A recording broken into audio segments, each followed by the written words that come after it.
Hi everyone, I'm Denise from the University of Sewing, and I'm so excited to tell you about a project that we're going to be working on. We are starting Granny's 1930 sampler, and we're going to do it as a sew-along. I really hope you'll join us. We're going to do each block, there are 42 in Granny's sampler, every other week. Originally, we thought we'd do every week, but it seemed a little ambitious, so we thought we'd try every other week instead. Either way, I really hope you'll join us. There are so many fun blocks in here. Samplers really are a skill builder, so if that's something that you're working on this year, or maybe your plan for next year is to grow in your quilting skills, this is a great way to do it.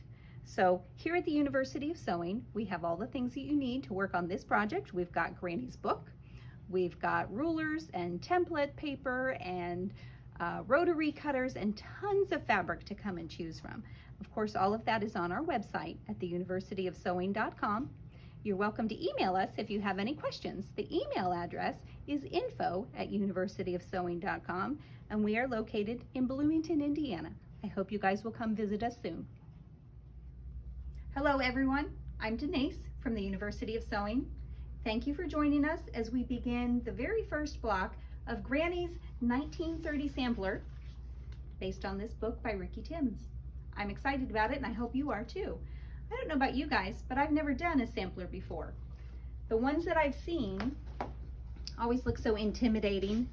The blocks look so challenging and there were so many of them. I'm thinking particularly of the Jane Stickle sampler that I'm sure many of you are familiar with. It's beautiful, but there's no way I'd try that one. This one looks totally doable, and if I can do it, I'm certain you can do it too. Ricky's book has a companion book that's a little bit of a novel. Would be a great read aloud to sit with your children during the winter evenings, or maybe your grandchildren, and share this wonderful story of Lizzy Albright and this wonderful quilt, something I plan to do with my girls this winter. So let's get into what we need to make our blocks for this amazing sampler. You're going to need your basic sewing tools, your machine, your scissors, your pins, your needles, your thread.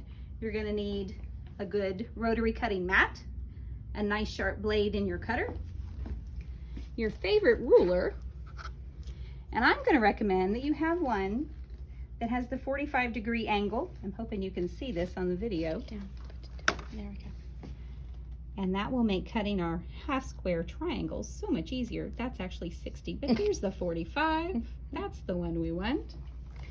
You may find it handy to have a seam roller.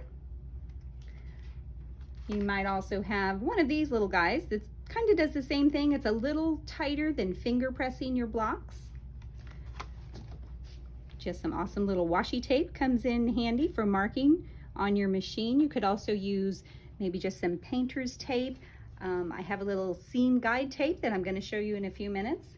To keep track of the pieces on your blocks, so you probably have some of these at home, these little alphabetties. And if not, you can totally use a little package of sticky notes and label them, and it works just as well. One of my favorite gadgets is this little thread cutter. And I'm going to show you how this works, but there's a little blade in here, so as you're chain piecing all of these blocks, it's so easy and so fast and a little fun to just snip over that and get those clipped apart.